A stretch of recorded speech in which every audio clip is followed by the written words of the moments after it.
എല്ലാവർക്കും സുഖമാണെന്ന് വിശ്വസിക്കുന്നു. ഡെയിലി അപ്ഡേറ്റിലേക്ക് എല്ലാവർക്കും സ്വാഗതം. നാളെ ഏപ്രിൽ 28 തുടർന്നുള്ള ദിവസങ്ങളിലും നിങ്ങൾ ശ്രദ്ധിക്കേണ്ട വളരെ പ്രധാനപ്പെട്ട കാര്യങ്ങളാണ് ഈ ഒരു വീഡിയോയിൽ വ്യക്തമാക്കുന്നത്. വീഡിയോയുടെ വിശദാംശങ്ങളിലേക്ക് കടക്കുന്നതിന് മുമ്പ് കൂടുതൽ ആളുകളിലേക്ക് ഇൻഫർമേഷൻ എത്താൻ ഷെയർ ചെയ്യുക, ലൈക്ക് ചെയ്യുക. ഫേസ്ബുക്കിലൂടെ കാണുന്ന ആളുകൾ ഫോളോ ചെയ്യുക. വീഡിയോയുടെ വിശദമായ വിവരങ്ങളിലേക്ക് വരാം.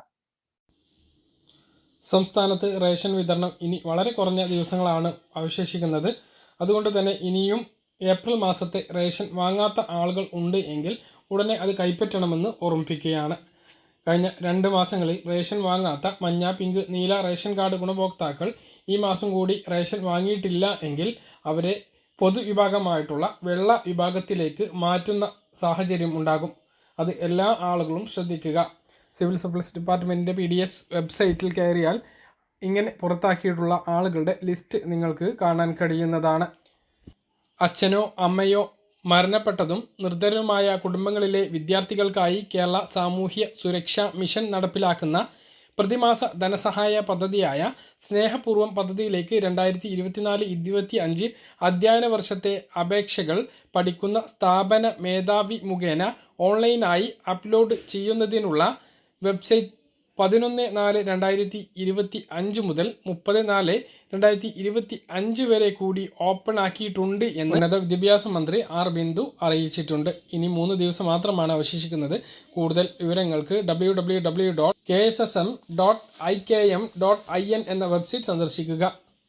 മൂന്നാമതായി വളരെ പ്രധാനപ്പെട്ട ഒരു അറിയിപ്പാണ് പങ്കുവെക്കുന്നത്. വിൽപത്ര ഭൂമിയുടെ പോക്കുവരവിന് അവകാശ സർട്ടിഫിക്കറ്റും അവകാശികളുടെ സമ്മതം കൂടി വേണമെന്ന വ്യവസ്ഥ പ്രാബല്യത്തിൽ വന്നതിന് പിന്നാലെ വിൽപത്ര സ്വത്തുക്കളുടെ കൈമാറ്റം അനിശ്ചിതത്വത്തിലായി. വിൽപ്പന ഭൂമിയുടെ കൈമാറ്റം, പണയപ്പെടുത്തൽ എന്നിവയ്ക്ക് വിവിധ ബുദ്ധിമുട്ടുകൾ നേരിട്ട് തുടങ്ങിയതിനോടൊപ്പം തന്നെ ഇത്തരം സ്വത്തുക്കൾക്ക് ചില ബാങ്കുകൾ വായ്പകളും നിഷേധിക്കുന്നുണ്ട്. വർഷങ്ങൾക്ക് മുമ്പ് പോക്കുവരവ് ചെയ്ത് നികുതി അടക്കുന്ന ഭൂമി പണയപ്പെടുത്തി വായ്പ എടുക്കുന്നതിന് പോലും ബാങ്കുകൾ അവകാശ സർട്ടിഫിക്കറ്റ് ആവശ്യപ്പെടുകയാണിപ്പോൾ. രജിസ്റ്റർ ചെയ്ത ഭൂമിയുടെ പോക്കുവരവിന് അവകാശ സർട്ടിഫിക്കറ്റുകളും അതിലെ അവകാശികളുടെ സമ്മതം കൂടി വേണമെന്ന ഹൈക്കോടതി വിധിക്ക് പിന്നാലെ ഇക്കാര്യം ഉറപ്പിക്കാൻ റവന്യൂ വകുപ്പ് ഈ വർഷം തുടക്കത്തിലാണ് നിർദ്ദേശം നൽകിയത്. വിൽപത്ര ഭൂമിയുടെ പോക്കുവരവിന് കൃത്യമായ നിയമം സംസ്ഥാനത്ത് ഇല്ലാത്ത സാഹചര്യത്തിലാണ് ഒരു കൂട്ടം ഹർജികൾ പരിഗണിക്കവേ ഇത്തരമൊരു ഉത്തരവ് ഹൈക്കോടതി പുറപ്പെടുവിച്ചത്. റവന്യൂ വകുപ്പിന്റെ സർക്കുലറിന് പിന്നാലെ ഭൂമി പോക്കുവരവിന് അപേക്ഷിക്കുന്നവരോടെല്ലാം അധികാരികൾ അവകാശ സർട്ടിഫിക്കറ്റും അവകാശികളുടെ സമ്മതവും ആവശ്യപ്പെട്ട് തുടങ്ങിയിട്ടുണ്ട്. പലർക്കും ഇത് സമാഹരിക്കാൻ വലിയ ബുദ്ധിമുട്ടാണ്. അനന്തരാവകാശികൾക്ക് സ്വത്ത് കൈമാറാൻ 2 തരത്തിലാണ് സാധിക്കുക.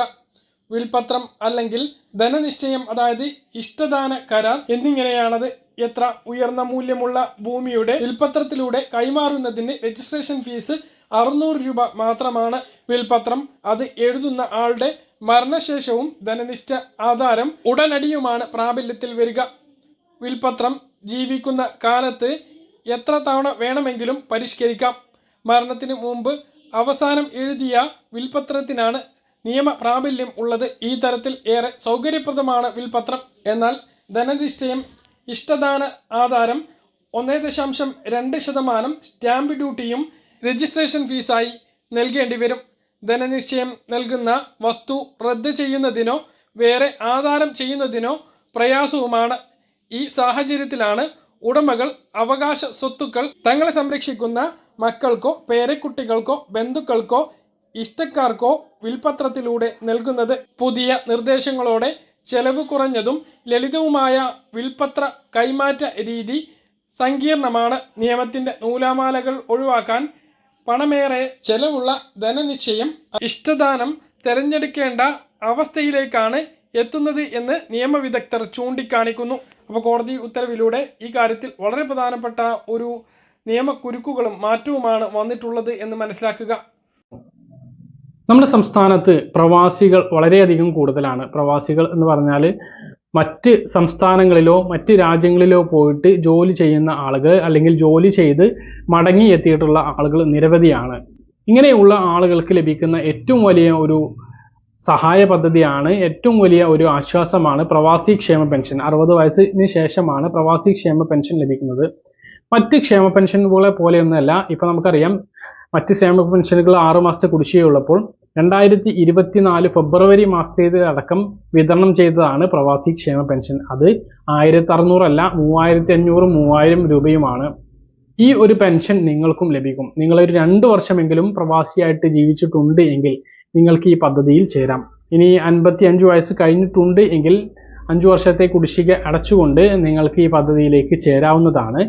പ്രസവാനുകൂല്യം, വിദ്യാഭ്യാസ ആനുകൂല്യം, മറ്റ് ക്ഷേമ ആനുകൂല്യങ്ങളെല്ലാം ഈ പ്രവാസി ക്ഷേമ ബോർഡുകളിൽ നിന്നും ലഭിക്കുന്നതാണ്. അപ്പോൾ പ്രവാസി ക്ഷേമ ബോർഡിൽ ഇനിയും അംഗങ്ങളല്ലാത്ത പ്രവാസികളോ അല്ലെങ്കിൽ മുമ്പ് പ്രവാസികളായിരുന്ന ആളുകളോ ഉണ്ട് എങ്കിൽ ഈ പദ്ധതിയിൽ അംഗമാവുക. ഇത്രയും വലിയ ഒരു തുക മുടങ്ങാതെ പ്രവാസി പെൻഷൻ ലഭിക്കുമ്പോൾ ഇത് ആരും നഷ്ടപ്പെടുത്തരുത് എന്നാണ് പ്രധാനമായിട്ട് നിങ്ങളെ ഓർമ്മിപ്പിക്കാനുള്ളത്. 3 വിഭാഗത്തിലാണ് പ്രവാസി ക്ഷേമ ബോർഡിൽ നമുക്ക് അംശാദായം അടക്കാൻ കഴിയുക. 1A, 1B, 2A ഇങ്ങനെ 3 വിഭാഗങ്ങളിലായിട്ടാണ് ലഭിക്കുക. അത് 1A എന്ന് പറയുമ്പോൾ രാജ്യത്തിന് പുറത്തുള്ള പ്രവാസികളാണ്, അവർ ഇപ്പോഴും രാജ്യത്തിന് പുറത്താണ്, അങ്ങനെയുള്ള ആളുകളാണ് 1A വിഭാഗത്തിൽ പെടുന്ന ആളുകൾ. 1B വിഭാഗത്തിൽ പെടുന്ന ആളുകൾ ചുരുങ്ങിയത് 2 വർഷമെങ്കിലും പ്രവാസികളായിരിക്കുകയും നാട്ടിൽ മടങ്ങിയെത്തി സ്ഥിര താമസമാക്കുകയും ചെയ്ത ആളുകളാണ്. അവരാണ് 1B പ്രവാസികൾ. ഇനി 2A വിഭാഗക്കാരുണ്ട്. അവർ കേരളത്തിന് പുറത്ത് പ്രവാസികളായിട്ട് നിൽക്കുന്ന ആളുകൾ, മറ്റ് ജോലിയായിട്ട് കേരളത്തിന് പുറത്ത് ജീവിക്കുന്ന ആളുകളാണ്. അപ്പോൾ ഇവർക്കെല്ലാം പ്രവാസി ക്ഷേമ ബോർഡിൽ അംഗത്വം എടുക്കാവുന്നതാണ്. www.keralapravasi.gov.in എന്ന വെബ്സൈറ്റ് മുഖാന്തരമാണ് പ്രവാസി ക്ഷേമ ബോർഡിൽ അംഗങ്ങളാവേണ്ടത്. ഇതിൽ അംശാദായം വരുന്നത് 1A വിഭാഗം, അതായത് ഗൾഫിലുള്ള ആളുകൾക്ക് 350 രൂപയാണ് അംശാദായം അടയ്ക്കേണ്ടി വരുന്നത്. നാട്ടിലുള്ള ആളുകൾക്ക് 250 രൂപയാണ് ഒരു വർഷത്തേക്ക് അംശാദായം അടയ്ക്കേണ്ടി വരുന്നത്. 30 വയസ്സിൽ ചേർന്നിട്ട് ഈ 60 വയസ്സ് കഴിയുമ്പോൾ പെൻഷൻ ലഭിക്കുകയാണെങ്കിൽ 7000 രൂപയോളമാണ് പെൻഷൻ ലഭിക്കുക. മുമ്പുണ്ടായിരുന്ന പോലെയല്ല, പ്രവാസി ക്ഷേമ ബോർഡിൽ പെൻഷൻ വർധനമെല്ലാം ഉണ്ടായിട്ടുണ്ട്. ഏറ്റവും ചുരുങ്ങിയ പെൻഷൻ ഇപ്പോൾ ലഭിക്കുന്നത് 3000ഉം 3500ഉം ആണ്. മുമ്പ് 2500ഉം 3000 ആയിരുന്നു. അതെല്ലാം വർദ്ധിപ്പിച്ചിട്ടുണ്ട്. പ്രവാസി ക്ഷേമ ബോർഡിൽ പെൻഷൻ വർധനവുണ്ട്, ആ കാര്യം കൂടി ശ്രദ്ധിക്കുക. ഇപ്പോൾ 1A വിഭാഗത്തിന് 3500 രൂപയാണ് 60 വയസ്സ് കഴിഞ്ഞ ആളുകൾക്ക് പെൻഷൻ ലഭിക്കുന്നത്. അതായത് ഇപ്പോഴും ഗൾഫിൽ ഉള്ള ആളുകൾക്ക് 60 വയസ്സ് കഴിഞ്ഞ ആളുകൾക്ക് 3500 രൂപയാണ് ലഭിക്കുന്നത്. അതിൽ അംശാദായം അടച്ച ആളുകൾക്ക്. ഇനി 1B വിഭാഗത്തിൽ, അതായത് നാട്ടിൽ സ്ഥിരതാമസമാക്കിയിട്ട് ക്ഷേമ ബോർഡിൽ അംശാദായം അടച്ച, അവർക്ക് കുറഞ്ഞ തുകയാണ് അംശാദായം അടച്ചിരുന്നത്, അവർക്ക് പെൻഷൻ ലഭിക്കുന്നത് 3000 രൂപയാണ്. 5 വർഷത്തിന് താഴെ അംശാദായം അടച്ചവർക്കാണ് ഈ 3000 രൂപ ലഭിക്കുന്നത്. അതിൽ കൂടുതൽ അംശാദായം അടച്ചവർക്ക് പെൻഷൻ തുകയിലും വർധനവുണ്ടാകും. നേരത്തെ പറഞ്ഞതുപോലെ 7000 രൂപ വരെ ലഭിക്കുന്നതാണ്. ഇനി 2A വിഭാഗത്തിൽ, അതായത് കേരളത്തിന് പുറത്ത് പ്രവാസികളായിട്ട് ജീവിച്ച ആളുകൾ, അംഗങ്ങളായിട്ടുള്ള ആളുകൾക്ക് അവർക്കും ലഭിക്കുന്നത് 3000 രൂപയാണ്. നേരത്തെ അത് 2500 ആയിരുന്നു, അത് 3000 രൂപയാക്കിയിട്ടുണ്ട്. 5 വർഷത്തിൽ കൂടുതൽ അംശാദായം അടച്ചിട്ടുണ്ട് എങ്കിൽ അംശാദായത്തിനനുസരിച്ച് ഈ 3000ൽ കൂടുതൽ പെൻഷൻ ലഭിക്കുന്നതാണ്. 18 വയസ്സിൽ ചേർന്ന ആളുകൾക്ക് അതിനനുസരിച്ചുള്ള പെൻഷൻ ലഭിക്കും. 7000 രൂപയ്ക്ക് മാസം പെൻഷൻ ലഭിക്കും. അത് മുടങ്ങാതെ ലഭിക്കുന്ന പെൻഷനാണ്. കൃത്യമായിട്ട് എല്ലാ മാസവും 5-ാം തീയതിയൊക്കെ ആകുമ്പോഴേക്കും പ്രവാസി ക്ഷേമ പെൻഷൻ ലഭിക്കുന്നുണ്ട്. ഈ മാസത്തേതും അത് വിതരണം ചെയ്തിട്ടുണ്ട്. ഇനി നമ്മൾ കാത്തിരിക്കുന്ന ക്ഷേമ പെൻഷൻ്റെ കാര്യം പറയുകയാണെങ്കിൽ, ഇപ്പോൾ ക്ഷേമ പെൻഷൻ ഏപ്രിൽ മാസത്തേത് വിതരണം പൂർത്തീകരിച്ചു. മെയ് മാസത്തേത് മെയ് 15-ന് ശേഷം വിതരണ നടപടികൾ ആരംഭിക്കും. അതിൻ്റെ ഔദ്യോഗികമായിട്ടുള്ള പ്രഖ്യാപനം ധനമന്ത്രി നടത്തി കഴിഞ്ഞിട്ടുണ്ട്. സംസ്ഥാന സർക്കാരിൻ്റെ 4ാം വാർഷിക ആഘോഷങ്ങളുടെ ഭാഗമായി KSEB കുടിശ്ശിക ഒറ്റത്തവണ തീർപ്പാക്കൽ പദ്ധതി പ്രഖ്യാപിച്ചു.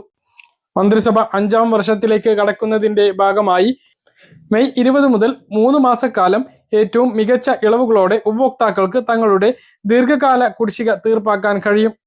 വൈദ്യുതി വകുപ്പ് മന്ത്രിയുടെ പ്രത്യേക നിർദ്ദേശപ്രകാരമാണ് ഒറ്റത്തവണ തീർപ്പാക്കൽ പദ്ധതി നടപ്പിലാക്കാൻ ഒരുങ്ങുന്നത്.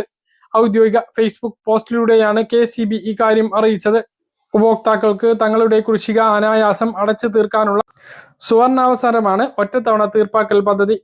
2 വർഷത്തിനു മേൽ പഴക്കമുള്ള കുടിശ്ശികളാണ് ഈ പദ്ധതിയിൽ തീർപ്പാക്കാൻ കഴിയുക. വൈദ്യുതി ബിൽ കുടിശ്ശിക കാരണം വിച്ഛേദിക്കപ്പെട്ട കണക്ഷനുകൾ കുടിശ്ശിക അടച്ച് പുനഃസ്ഥാപിക്കാനും കഴിയുന്നതാണ്. ഫേസ്ബുക്ക് പോസ്റ്റിന്റെ പൂർണ്ണരൂപം ഇങ്ങനെയാണ്.